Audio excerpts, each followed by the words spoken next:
Here we go. Jen, have you seen that movie Constipation? Movie? No, because it No. hasn't come out yet. Who's it by? The Jerky Boys?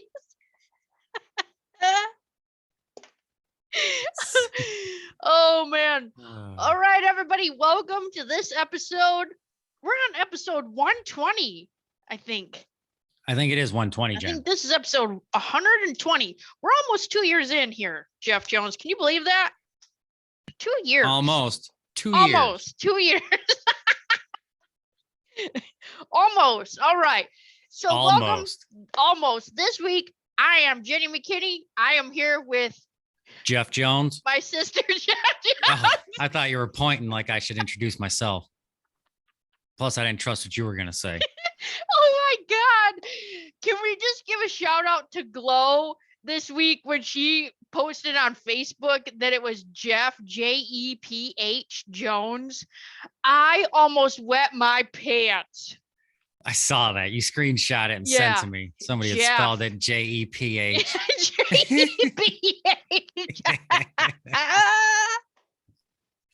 Oh my Nice. God, that was good times. Good times. All right, funny stuff. Do you want me to go first, or you got a few things? No, you can go first. I usually do. You can. Okay. So I shared this with you, but I want to talk about it. These cornholio holders. So they're corn called cob holders. Cornholios. Cornholio. But they're get that stop. Cornholio. Cornholios. Then this was a picture of Vince McMahon. Okay. And in the picture, it keeps escalating. All right. So I'm going to read you the description. So it says the year is 2022. It is. That's where we're at right now. Yep. Then the next picture says in February, it'll be 2/22. And he's like, wow. Right. Then the next one says on the 22nd of February, it'll be 2/22/22. Oh. And then his head is like, whoa.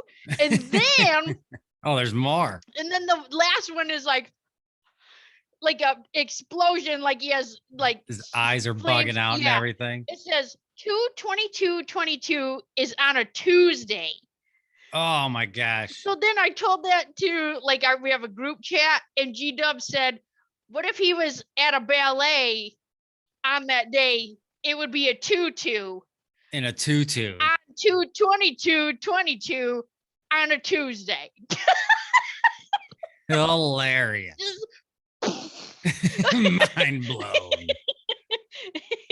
Mind blown. Nice. So mom told me, oh, can you pause 1 second? Yeah. I gotta call M back. He just was calling. I don't know what he'd be calling. He's at mom's, or she's supposed to be bringing him home. Okay. He doesn't ever call. Yeah. Let's see hey, what's up, buddy? You, what's that? All right.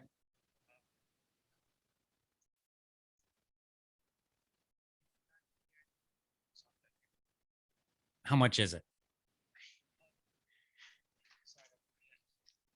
And you have what, 20? I don't have any cash to give her when she drops you off or anything. Right, but how much is it going to cost? Because somebody's got to cover the rest of it. And I don't have any cash on me.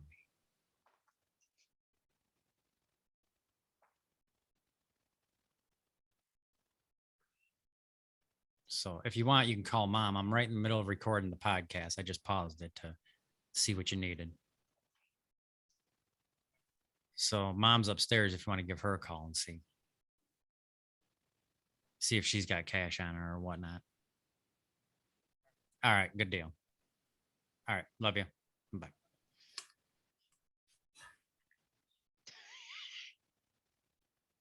There's a reason that kid don't ever call.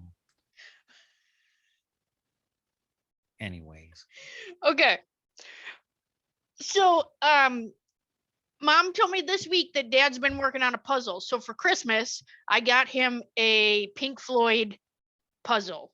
Yep, Dark Side of the Moon. It's like a triangle puzzle with the prism coming through it. Yeah. So it's shaped real weird. It's a triangle with like a line out of each side of it. Yeah, super weird. It's a double I figured puzzle. it'd be probably hard, you know? It's a double puzzle. On one side, it's the Dark Side of the Moon. Yeah. Like the prism with the black triangle, and it says Pink Floyd, Dark Side of the Moon.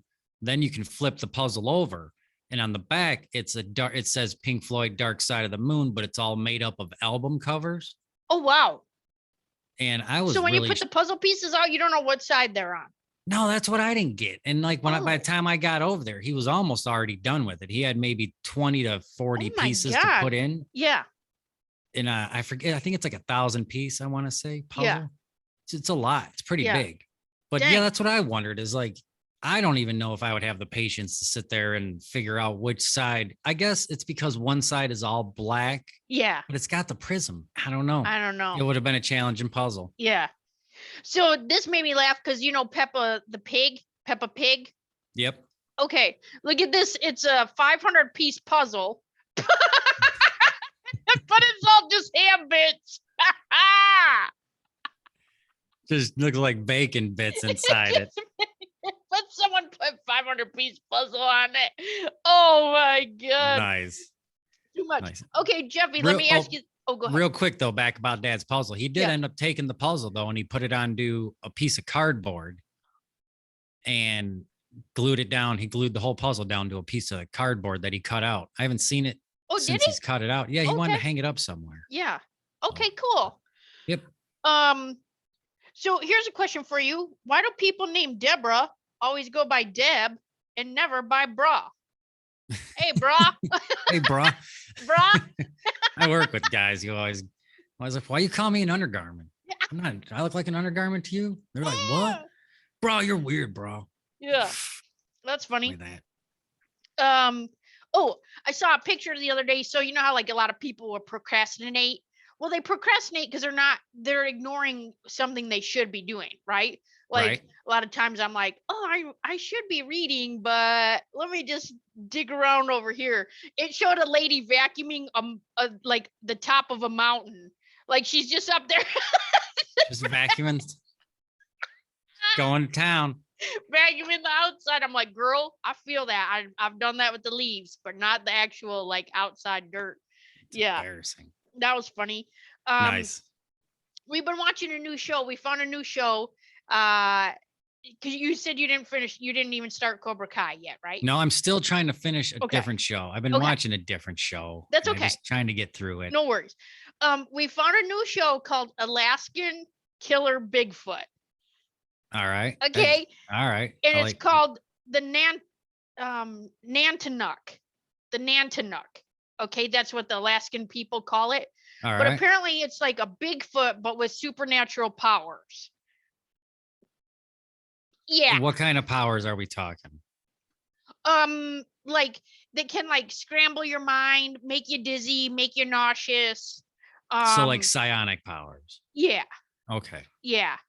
So they feel like there was a curse put on the land, and the Bigfoot has taken over the spot in this certain town of Alaska. So they sent a bunch of people up there to try to like take this land back.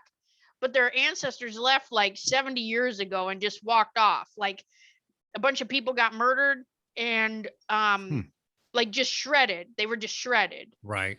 And then they all got freaked out. So they all just abandoned that area. But now they've outgrown their town. So now they're going back to see if they can like make amends with the killer Bigfoot. The Nantucket? What's it called? Nantucket? Nantinnuk. I think Nantinnuk. I'll look this up. You look it up. No doubt. It's only one season. If you do any kind of research on Bigfoot, you'll find that like back in the Native American days that there's a lot of writings and drawings of them where they claim they used to trade with herds of Bigfoot, but groups of Bigfoot would meet up with them and they would trade goods and things like that and teach each other things. Wow. Like there was a lot of writings and drawings when you start looking into it. and accounts of them trading with groups of Bigfoot. I was wondering, like, realistically, like, are they just like interdimensional beings? Like, are we just like on a different I wasn't plane? going to get into that, but when you mentioned that they got sonic powers, I do feel that there is a dimension that runs parallel to ours. Okay. Yeah. And in that dimension, if you believe that it exists, there very well could be a Bigfoot. And I think what happens is that they get hologrammed, something similar to like a hologram. Yeah. They get hologrammed into our dimension. Yeah. Which is why when you see a Bigfoot, it's usually just scared and startled, and it's looking at you like, what are you doing? Because I think we're hologrammed into its world where it's like, what? Yeah. I don't know. And if you believe that dimension exists, there very well could be other things there, like other creatures that we're not even aware of. Right. Creatures that are normal to that existence in that plane, in that realm, but not here. Yeah. And that occasionally, just like there's weird instances on Earth where people like, wow, I laid down and took a nap against this tree, and then the guy wakes up 3,000 miles away in Cuba. Yeah. 2 hours later. Like these are like real incidents that happen. And if you believe that they're real and take, for what they are, there very well could be another dimension where things like that. And if you think about it, that's kind of what Indians like the spirit world, because in the same world is also where ghosts and spirits could also coincide, which again is why they would get somewhat hologrammed into our time or our plane or existence when people see them. And they, you know what I mean? Yeah. We had a big discussion this weekend at dinner about how, like when we have a dream about somebody and like you meet somebody in the dream, like that you've never met before, like, are they having the same dream about you? Do they just wake up and go, oh man, I had this weird dream about this girl with like crazy colored hair, but like I'm having a dream about somebody else. You know what I mean? Right. Oh yeah. I don't know. Crazy. Yeah. So, yes, Alaskan Killer Bigfoot. Check that out. It's just nice. It's a fun, like, silly watch. You know what I mean? Yeah, I haven't seen too many. I know there's a lot of like monster creature hunter shows out there, Bigfoot hunters and shows like that. Yeah. And as much as I like Bigfoot and those kind of things, I don't watch any of those. I've never seen them. I've seen them on at Dad's house a couple times where they're looking for like some kind of gator man or something. Right. It's just like, what? Yeah. I don't know. And you're not going to just come across it being out there. I feel like that with the ghost shows and the paranormal shows, the same thing. Like you have to, people have instances and occurrences that have happened to them, and it is sporadic. I don't think you can just, like, to be honest, my kid and his buddies just hung out on Blood Road and Dunn's Tomb. Oh yeah. Like those are a couple of the local haunts in this area. Yeah. And they were there until 5 a.m. last night. Yeah. Nothing happened. Yeah. Nothing. I think it's just, Yeah. I don't know. Yep. I know. I just haven't seen too many of those shows. And when I feel like I'm in the mood to see something Bigfoot, I'd usually look up more, I don't want to say real documentaries, but something more in a documentary like that has style. Evidence. Yeah. Yeah. And again, no, it doesn't really, the saddening thing is that even when you read about all this stuff and people's accounts of what happened and you see documentaries and things, it's not going to culminate with them having a Bigfoot. Right. It's not. We would have already heard about it, and I wouldn't have just found it on a documentary from 1998. Yeah. It's saddening, but it's a guilty pleasure, and it's just, I find it interesting. Yeah. Well, speaking of guilty pleasure, I want to share this with you this week. I've been going to the gym and doing treadmill dancing. Do you ever dance on a treadmill? Jen, no, but I do dance across the floor at the shop, in my house, places like that, places where I'm actually covering ground. Yeah. I just dance on the treadmill. I just skip and like dance and run with my arms up like I'm like Rocky, like just nice. Are like, what the hell? I don't know. You're like, I'm gonna fly now. Yeah, my music is moving me. Now. Yeah. Hey, so a few weeks ago I had this weird feeling, which I totally trusted, but I almost like kind of ignored it. So I felt like I should become ordained, right?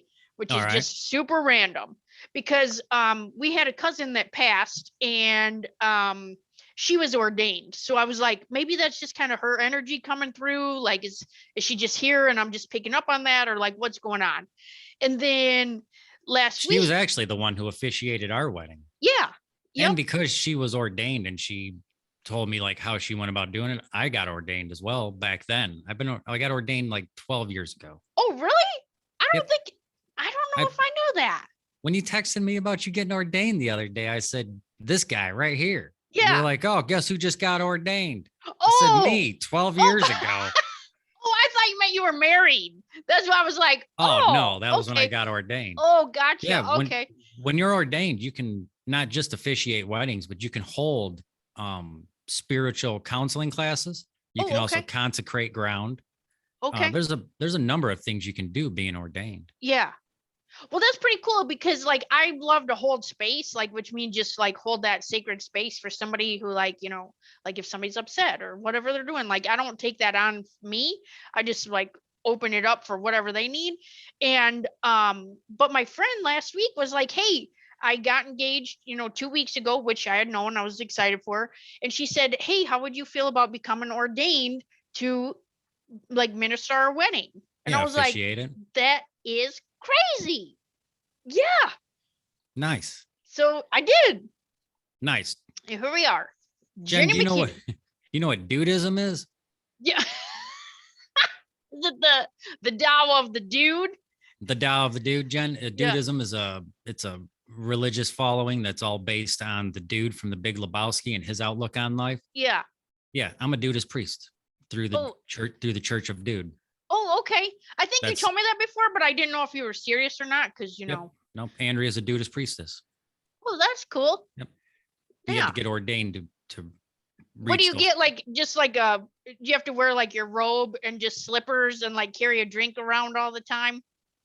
You don't have to. I mean, I do wear my robe and slippers and I have a rug and whatnot. Yeah. But the Church of Dude, basically it's a combination of fundamentalism, nationalism, Taoism. It's like 6 different, it kind of follows loose guidelines through 6 different religious backings. Oh, okay. That all combine to basically the outlook of the dude. Now the dude in the Big Lebowski, he's not like our Messiah.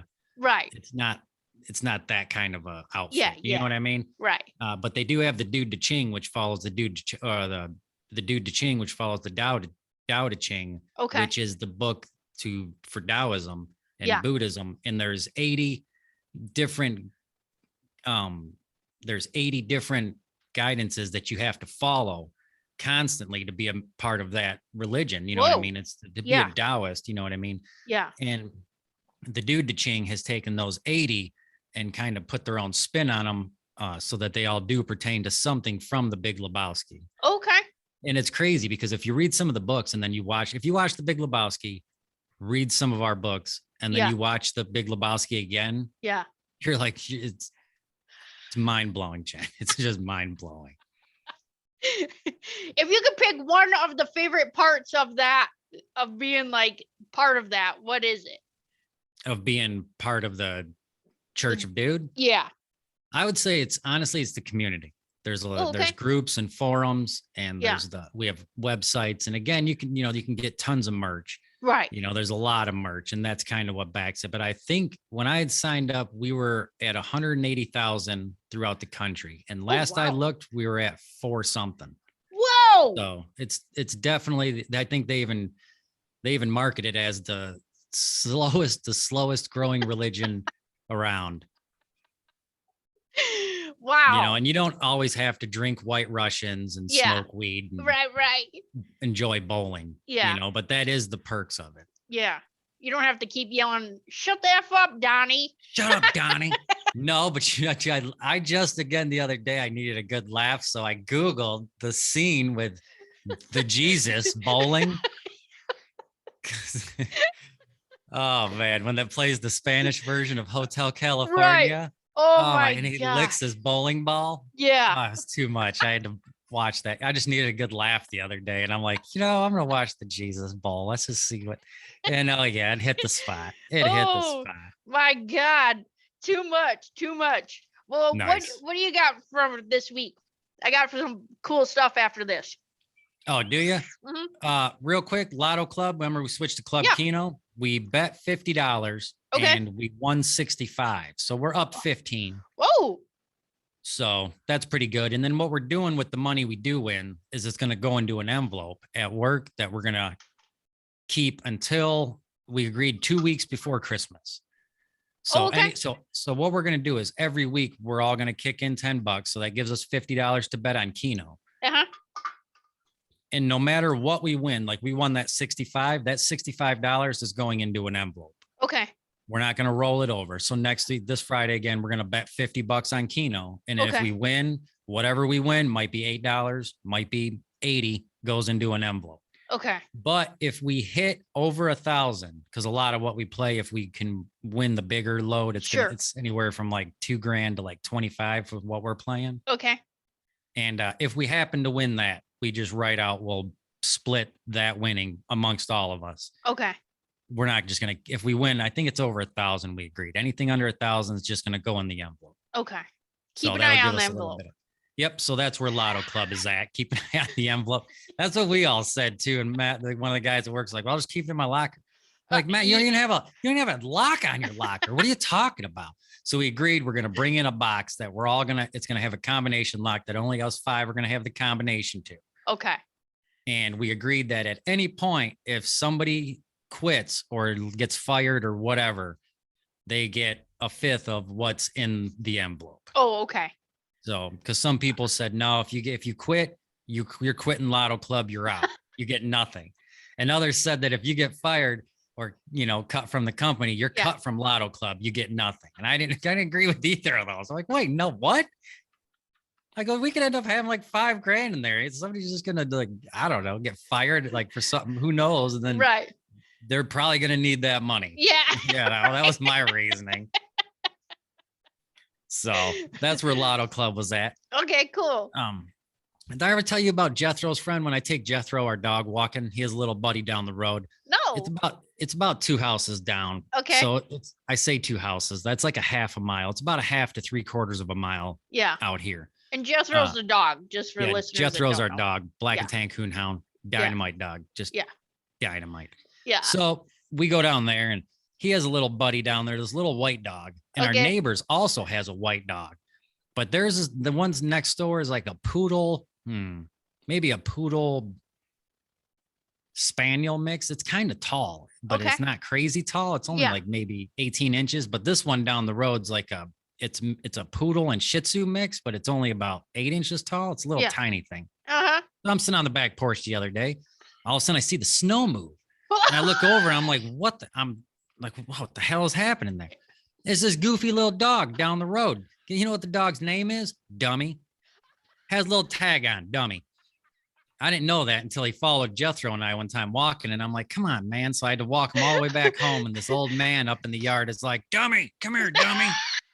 He's like, you're rude. Yeah. And I actually was like, what? And I don't know.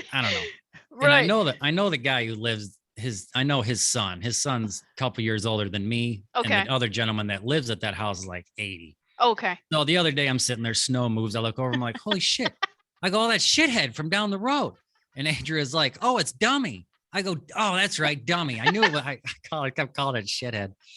I go, oh, that's right, Dummy. I knew it had a stupid name. Yeah. So we get in Dummy. It was like 19 degrees out, maybe 12 degrees, freezing ass out. So we get the dog, bring him in. And for him to come down to our house is like 3/4 of a mile in this ass cold weather. Yeah. So we bring him inside. A little paws are frozen. Oh. So he hung out, him and Jethro. Jethro showed him all his toys, pedaled around the house with him. It was dynamite. So he hung out for about 2 hours because this was at like 7, 8 in the morning. So Andrew's like, right? He's like, well, I'll take him back home. Jethro and I will walk him down there, but I ain't doing it till the sun comes up. So fast forward, she takes him home. My buddy, the guy I know, Stan, was leaving the driveway, probably not to go look for Dummy. I don't know what he was doing. But he pulls in and she's like, hey, are you missing something?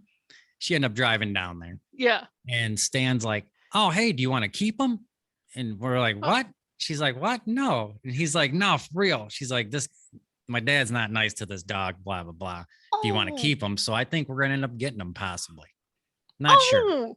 I just feel bad that we had to give him back to him. And Andrea said he kept barking in the car when she pulled in, like not good barking, like growling when she opened the door and was trying to get him out. Yeah. Stan's like, yeah, he don't like him. He's not very nice to him. And blah, blah, blah. She's like, does he hit him? He's like, no, but he just doesn't like him. You know? Like, what? So he was trying to give him to us. So I don't know. I've been really trying to convince her the past 2 days just to be like, yeah, let's just take Dummy. Yeah. I think we should. They're just buddies. I know. Dang. And it's his only other dog friend in the area. I only say it's his friend because when we walk by, that dog comes running out to him all the time. Yeah, that's so funny. Especially because Jethro's big. Oh, yeah, he's huge. Well, yeah, that our dog. I mean, he's like a horse. We just took him to the vet the other day, and I think he is 108 pounds. Oh my God. Isn't that how much you weigh? I'm 145. I'm full grown. Oh my God. How fun would that be, taking Jethro and Dummy on a walk together, though? I know, right? Mm-hmm. So, but yep, that had happened. That's cute. Another thing I was going to talk about this week, Jen, it was the big announcement, only because it kind of rolls into another item I have on my agenda here. Yeah. Big announcement is. Big announcement. Yep. Ron Jones and myself are coming up with a podcast for the Patreon listeners called So Much Jeffin' Around. Like Jeffin' around. So much effing around. Yeah. So much jeffing around. And we recorded our first episode yesterday. Okay. And we have a light discussion. I didn't think about it as a light discussion till him and I had the discussions. Yeah. We have a light discussion about every episode will include light discussion about histories, mysteries, and movies. Okay. Where we discuss either an event from history or the history of an item or a person. Yeah. Then the mystery is like cryptids, might be anything pertaining to just different mysteries. Okay. I don't want to say too much because him and I were discussing it yesterday. Yeah. And then so we got histories, mysteries, and then the movie will be the most recent movie that your dad, Ron Jones, has watched. Okay. And get his synopsis and take on the movie. Okay. And so I'd asked him, a couple weeks ago about, hey, would you be interested in doing this for extra bonus content for the Patreon listeners? And he's like, oh, yeah. And so I'd asked him, like, what movie would you want to do? And he's like, probably Rocky IV. Very specific. Have you seen Rocky IV, Jen? Yeah. Isn't that the one with Ivan Drago? Yes. Yes. So fast forward to Saturday. Okay. I'd asked Dad, I said, hey, do you want to come over this weekend, record the first episode of So Much Jeffin' Around? Yeah. And he's like, yeah. He's like, excuse me, sorry. He goes, yeah. He goes, are we still going to do Rocky IV? And I go, yeah. Have you watched it recently? And he's like, no. So, but on New Year's Eve, my buddy Jay had asked me, my buddy had asked me if I'd be interested in doing a Rocky-thon, watching all of the Rockies, then the Creed movies, and then doing all the Rambos. I'm like, 100, sure. So him and I were supposed to start that on Saturday as well. I was dropping one of my kids off there at Dad's house when I had talking to him about this. Yeah. And he's like, well, have you watched Rocky IV? And I go, actually, Jay and I started a Rocky-thon last night. We watched 1 and 2. Today we're going to watch 3, 4, 5, 6 and see if we can get into the Creed movies. And he's like, oh, well, I might as well just come over and do that. So Dad came over and partaked in 10 hours of Rocky movies. We were up till like 1:30 in the morning watching Rocky movies. And he came over? Yeah. Dad? Yeah. Yeah, he came over right then. Well, actually, it was because I borrowed his truck and Ma was going to run me home. Oh, yeah. But then Dad decided he'll run me home and then just hang out. Stick around watching Rockies. So we watched Rockies from 4 in the afternoon till about 2 in the morning. We finished up all the Rockies. We did not get onto the Creed movies. No. So needless to say, on the first episode of So Much Jeffin' Around, we cover Rocky IV. Okay. Yep. All right, cool. So that was on my list, was just the Rocky-thon is what I was going to talk about on here. And then it led into the whole announcement of So Much Jeffin' Around. Jeffin' Around. Yeah, all we'll right. have more information about that next week. Yep. But that was part of the big announcement. Okay, cool. So, Also, Jen, we have a new advertiser this week. All right. It's fogdogstore.com, fogdogstore, fogdawgstore.com for all your indie clothing needs. That is, Cool. yep, that is actually Griff's online store for his clothing business. Okay. And he had paid us for the advertising. Sweet. Fogdogstore.com. Fogdogstore.com. Yep. Cool. He's got his whole t-shirt factory going here in our basement now. Yeah. Support your local little nugget. Yeah, he's been down here almost at least every night, at least once a night since Christmas. Yeah. Just making t-shirts, making pants, making That's shirts, cool. making pants. Yep. Yeah. He's loving it. Got his website up and running. He is psyched. He's putting together a commercial for this episode for us. Yeah. All right. Sweet. I can't wait. Yeah. Good times. Good for him. Fogdogstore.com. Is that the t-shirt press? Yep.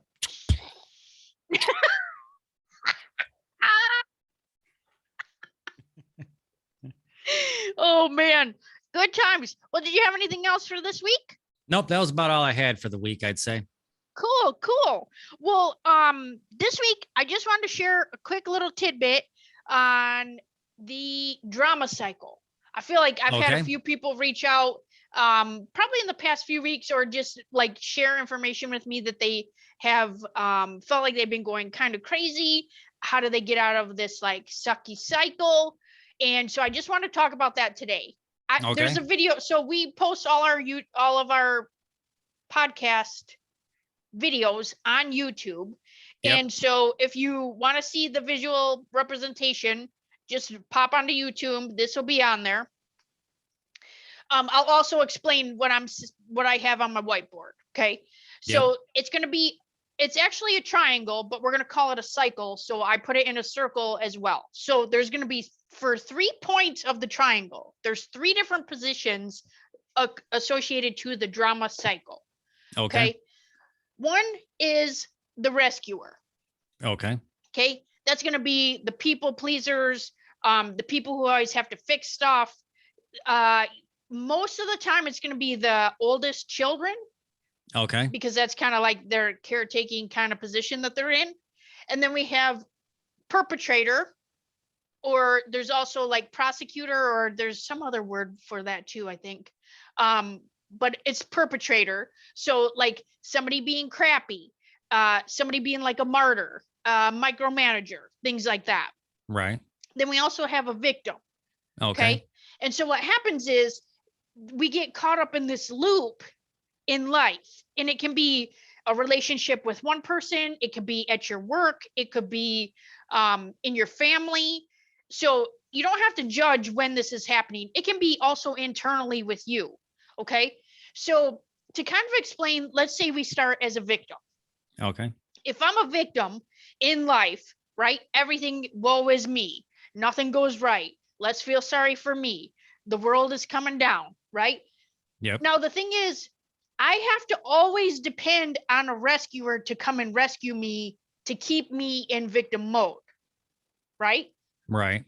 Then, as a rescuer, I'm going to always attract victims.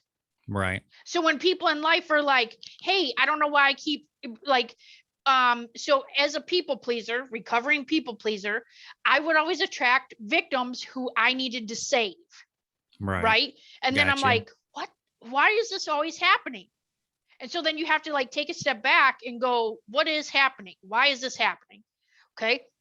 And then if we step over into perpetrator, what happens is, as a rescuer, then I get mad at myself. Right. So now I'm going to start treating myself bad because I keep people pleasing, and I'm saying yes to people I don't want to and no to the people I want to. Right. So I'm going to start being crappy as the perpetrator. So that can happen like internally in life or in a relationship. Okay. So let's say you, not that this is happening, just as an example, let's say you are a victim, like you come home and you've had a crappy day, and you're like, okay, I come home, I'm having a crappy day. Okay. Then you go to your wife and say, And she's like, oh, I'm going to fix it. But you don't need somebody to fix it. But that's what she thinks needs to happen. Right. And then you get mad because she's trying to fix it. So now you keep rotating in this cycle. So really, it's just kind of to create an awareness around who are you attracting? Are you attracting the same type of people all the time? Why are you attracting them? And then really the big question is, how do we get out of the cycle? That's what I was going to ask, is how do you break out of that cycle or get away from that? Right. So you have to acknowledge what's happening, and then you have to create boundaries, and then you actually literally have to get out of the cycle and stop participating in these like actions and titles and just become an observer. Okay. So let's say we have a friend that say you and I are going to meet for dinner, and we have a friend that comes in late all the time. Yep. Okay. So now we know that this person is always late. Okay. Now when that person gets there, they're always like, oh, well, my tire blew out and I'm running late. Right. So they're a victim. And then we want to fix it. So now we're going to pay for their dinner because they're late. And then we get mad because we didn't have that money to pay for their dinner. Right. You know what I mean? So we just have to step out and then just let it happen. So like when somebody shows up late, hey, I understand. Do you need a ride home?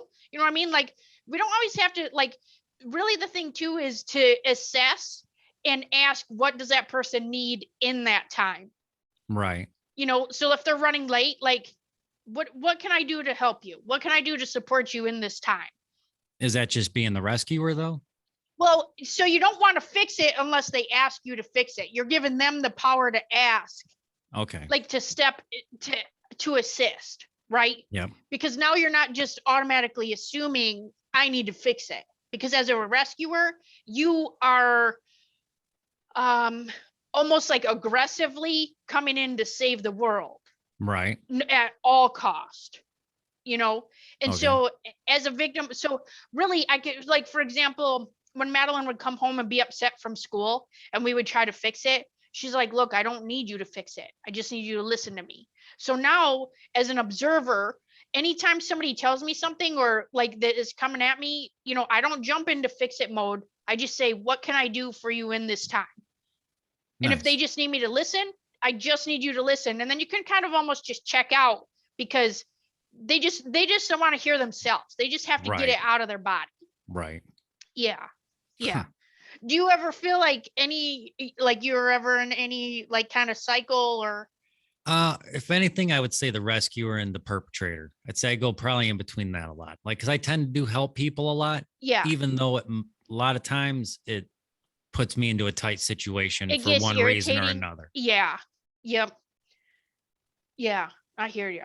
Yeah. I feel like too, like just being the oldest child, you know, like I would always be like, oh, I'll fix it. Like, hey, don't look over here, look here, you know, like micromanagers, like what has happened in their life that they feel they have to like squeeze everyone under them, you know, like I didn't feel better. Yeah. I didn't make you not trust me. Right. I didn't do it. Yeah. So really just kind of step out of that and become an observer is how you break out of that. That's the drama cycle?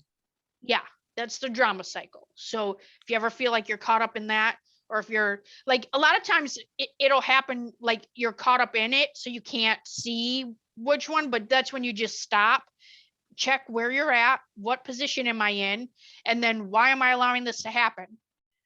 And why do I get all caught up in it? Right. It's literally like a shitstorm. Right. Oh yeah. Yeah. Like coming out around you. So if you think of like Dorothy and the Wizard of Oz, where it's just everything flying around and the cows and the witch and everything, like you have to step out of the tornado and then just assess it. Nice. Yeah. Yep. So I just wanted to share that this week because I feel like a lot of people have come to me with some questions on, you know, hey, this is always happening to me. What can I do differently? Because they really don't know. So it's just a tool to share, you know, a new awareness and become an observer. Right. You don't have to participate in everybody's BS all the time. Oh, yeah. Because then you're contributing your energy to it. Right. So what happens when you stop that? Let nature take its course. Yeah. Right. Yep. A victim is going to find somebody else. Oh, so yeah, that might break up some friendships or families, or, that can break up. They're going to say, well, what happened? What's wrong with her? What's wrong with him? What's happened? And it's just you setting a boundary that I'm not going to participate anymore. Right. Yeah. I just want to share too, like, this year should be all about making your life simple. Like, just keeping your life simple. Like, we don't need all the drama. We don't need, your mama doesn't even want it. You know what I mean? Like, when people are like, save it for your mama, she don't even want it. Right. Yeah. Yep. So, yeah. And then I just want to share real quick, booby rock of the week. This is selenite. So selenite is good for, it's a calm stone that instills deep peace and is excellent for meditation or spiritual work. It is, can be used to create a safe and quiet space. Like, I have this big, huge bar here. If it's raw selenite, it's kind of like it's shards. Like, it's shard, like glass almost. So be careful. It's also water soluble, so you don't want to get it wet because it'll just melt apart. Oh. Yeah. But it fosters optimism, and you can really use it. Like, there's pieces you can just use to, like, cut cords or, like, cleanse your energy. You can kind of wave it around you. Yeah, it looks like it's about the size. It's a little bigger than a ruler. Yeah, this one is, but I have, like, other little bars that are just tiny. Oh, okay. Yeah. Yep. So if it's water soluble, where do they find that at? Oh, I don't know. Let me see if it says here. Oh, it says it's in the US, Mexico, Russia, Austria, Greece, Poland. I don't know where it comes from, like in down the in ground. caves or Yeah. Interesting. I don't know. I feel like I did see this all over in the cave that we went to, because it kind of was like reflective, and it's almost like, the little crystals that hang out of the top. Yeah. Oh, those are stalactites, right? Yeah.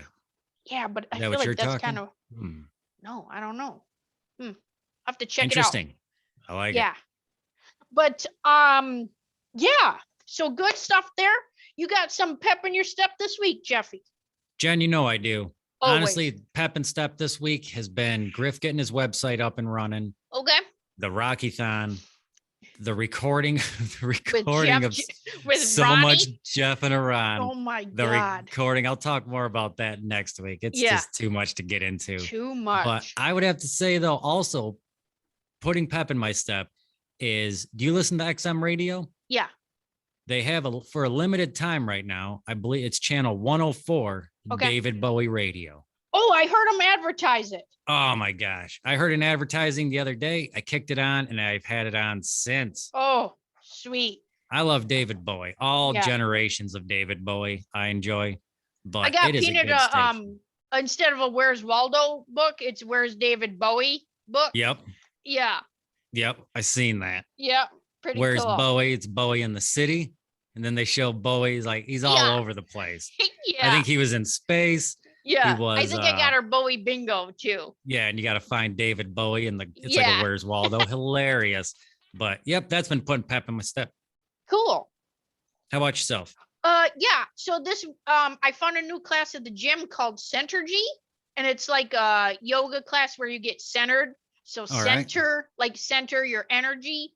Right. And so I just think it's funny that Jenergy's at Centergy. Centergy with Jenergy. Yeah. So nice. Yeah. But it's been going good. I love it. It's a good class.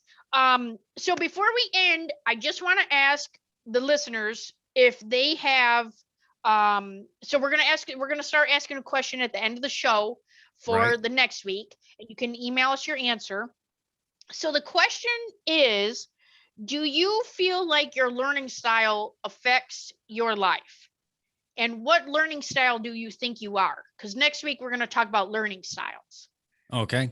So do you think your learning style affects your life? And what type of learning style are you? Yeah. Yep. And you can email us, feelthejenergy@gmail.com. So FEELTHEJENERGY @gmail. with your answer. And we're gonna read them on the air. Yeah, we can. Excellent. If they want. Yeah, we don't have to say names. We can just. But yep. Right. So we would love some feedback on that, and we will talk about learning styles next week. Nice. Yeah. Good times. Good. And if you get a second, click on fogdogstore.com, fogdawgstore.com, fogstore.com, indie clothing. Get your t-shirt. Boom. Boom. T-shirt gun. Boom. Nice. All right. See you next week. You dummy. See you next week. Shithead.